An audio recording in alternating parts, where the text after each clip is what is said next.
Sports are more than just games. They're a reason to laugh, cry, and push yourself to new heights. For Linkin Sarauer, they were a reason to keep fighting.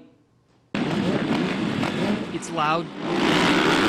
It's messy. And 17-year-old Linkin Sarauer would have it no other way. I guess I started liking it because I started really getting fast and I was beating all the guys, and they started realizing that I wasn't just some little girl. First getting on a dirt bike at just 3 years old, Sarauer has ridden with the best in the country. At Loretta's in 2018, I accomplished getting top 5 in the nation. Lincoln in 18 and 19 was definitely moving up to be top 10, top 20 in the boys in the nation, you know? I mean, she was going to make something in the female sport, you know?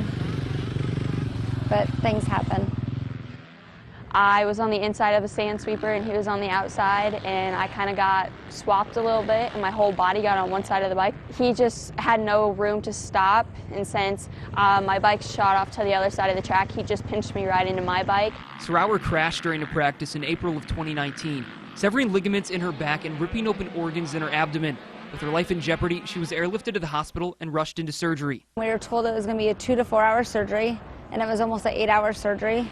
I paced. I couldn't do nothing but pace and watch and look and wait for the nurse to come back to tell us how it was, you know, just to let us know how she was doing. Sarauer pulled through, but still had 52 days to spend in the hospital, some of which looked like it could be her last, with her parents practically living by her bedside. You think about 2 months, it ain't that long, you know, but it was longer than 2 months is what it felt like.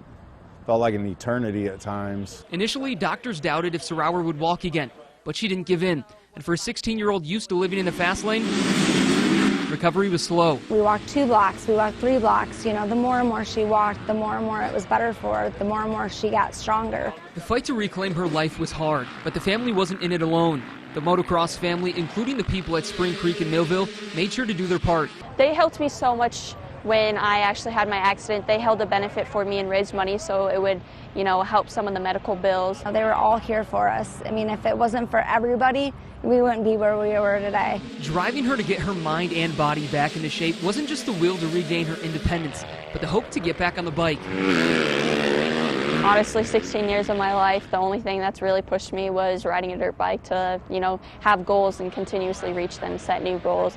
So when I was laying there, I was like, man, the only thing that's going to get me out of here and not be dead in the grave, 6 foot under and a vegetable, is to tell myself I could ride a dirt bike again. 482 days after her crash, Sarauer was racing again. I was against it, still against it. But at the end of the day, watching their daughter live her life to the fullest is all they could have asked for. It's what she does, what she's done, you know, and it is awesome to see her back on the bike, you know, after all the major surgeries and stuff, you know, and it's like, wow, what a fighter. Her road to recovery was filled with plenty of medications, but she says the one she needed most was racing. The thought of riding a dirt bike is definitely what saved me. It's gave me the push in the hospital to make me to be my normal again. Lincoln says she isn't as competitive as she used to be on the track and tries to enjoy racing more, and yet she still managed to take home the checkered flag this weekend at Spring Creek.